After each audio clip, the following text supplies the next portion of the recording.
علیکم ورحمۃ اللہ وبرکاتہ نحمدہ ونصلی علی رسولہ الکریم اما بعد۔ آج کا سبق سن لیجئے۔ خوابوں کے متعلق سلسلہ وار یہ مضمون ہے۔ حضرت عائشہ رضی اللہ تعالی عنہا نے ایک عجیب خواب دیکھا اور اس کی عجیب تعبیر حضرت ابو بکر نے دی۔ ماں عائشہ رضی اللہ تعالی عنہ فرماتی ہیں کہ میں نے خواب میں دیکھا کہ 3 چاند میرے حجرے میں آ کر گرے ہیں۔ میں نے اپنے خواب کا تذکرہ اپنے والد محترم حضرت ابو بکر سے کیا تو حضرت ابو بکر نے پوچھا کہ بیٹیا، اس خواب کی تعبیر تم نے کیا نکالی ہے؟ تو ماں عائشہ نے کہا کہ میں نے تو اپنے طور پر یہ تعبیر نکالی ہے کہ میرے یہاں حضور صلی اللہ علیہ وسلم سے اولاد پیدا ہوگی اور 3 لڑکے ہوں گے، 3 چاند یعنی 3 لڑکے۔ یہ میں نے تعبیر نکالی ہے۔ حضرت ابو بکر جو ہے یہ سن کر خاموش ہو گئے، کوئی جواب نہیں دیا۔ بات آئی گئی ہو گئی۔ جب حضور صلی اللہ علیہ وسلم کا وصال ہوا اور آپ صلی اللہ علیہ وسلم کو حضرت عائشہ کے حجرے میں جب دفن کیا تو فوراً صدیق اکبر دوڑے دوڑے آئے ماں عائشہ کے پاس اور کہا کہ 3 چاند جو تو نے دیکھے تھے، ایک چاند تو تیرے کمرے میں آ گیا، یعنی حضور صلی اللہ علیہ وسلم تو دفن ہو گئے، اب 2 چاند باقی ہیں۔ پھر 2 چاند میں ایک صدیق اکبر کی قبر بنی، ایک حضرت عمر کی قبر بنی۔ تو خوابوں کی تعبیر اس طریقے سے دی جاتی ہے۔ اور بعض ایسے بھلے لوگ ہوتے ہیں کہ وہ حضور صلی اللہ علیہ وسلم کو بھی خواب میں دیکھتے ہیں۔ خواب میں دیکھا کسی بزرگ شخصیت کو اور دل میں اسی وقت خیال آیا کہ اللہ کے نبی ہیں تو وہ اللہ کے نبی ہی ہیں، اس لیے کہ شیطان ہر ایک کی شکل اختیار کر سکتا ہے، بنا سکتا ہے، لیکن نبی کی شکل میں شیطان نہیں آ سکتا۔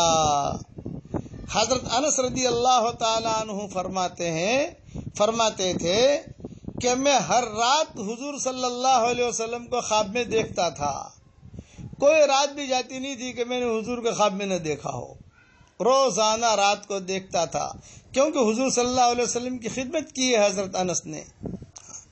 تو یہ خوابوں کے متعلق جو مضمون ہے، اس میں عرض خالی کرنا چاہوں گا کہ کبھی کبھار خواب جو ہے یعنی بیماریوں کی وجہ سے بھی آتے ہیں۔